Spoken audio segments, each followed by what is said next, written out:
क्या नाम है आपका, कहाँ से आए?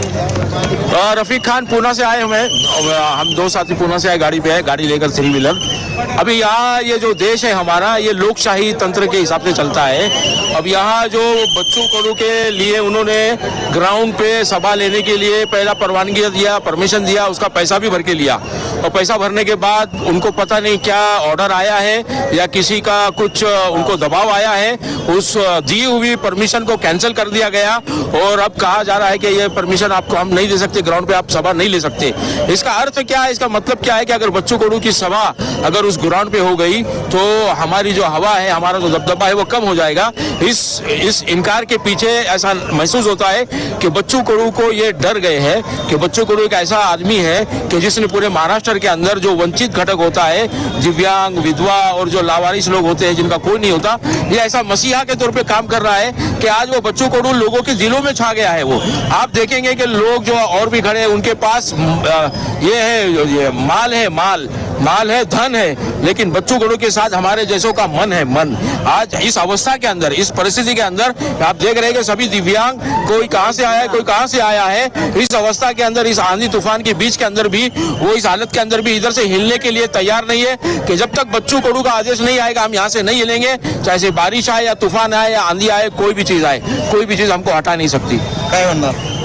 आम्ही पुण्याहून आलो 720 किलोमीटर फक्त आमच्या बच्चू भाऊच्या प्रेमासाठी। आणि बच्चू भाऊनी जे उमेदवार दिले दिनेश बुब या परवानगीसाठी आणि या सभेसाठी 23-24 आरक्षित रितसर परवानगी घेऊन केलेलं आहे, तरी या बीजेपी सरकारने दडपशाही आणून त्याला ऐन वेळेस आम्ही त्याच्या सभेसाठी परवानगी दिलेली। जोपर्यंत आम्हाला परवानगी मिळत नाही, रितसर परवानगी असून तोपर्यंत आम्ही इथून हलणार नाही। आणि उद्या 24 शेवटचा दिवस प्रचाराचा आहे। जर आम्हाला इथं या ग्राउंडवरती परवानगी मिळाली नाही तर पोलीस कमिशनरच्या गेटवरती आम्ही लाखो प्रार्थजनती शक्ती पक्षाचे कार्यकर्ते, सर्व रुग्णसेवक, सर्व महाराष्ट्रातील दिव्यांग हे सगळे बच्चू भाऊंच्या साथीने तिथं बसतील आणि तिथंच आमची सभा होईल। अजून एक दिव्यांग आपल्या सोबत आहे, जाणून घेऊया त्यांच्या काय प्रतिक्रिया, काय म्हणतात। नमस्कार, मी रामदास खोत, महाराष्ट्र संपर्क प्रमुख, प्रहार दिव्यांग क्रांती संघटना।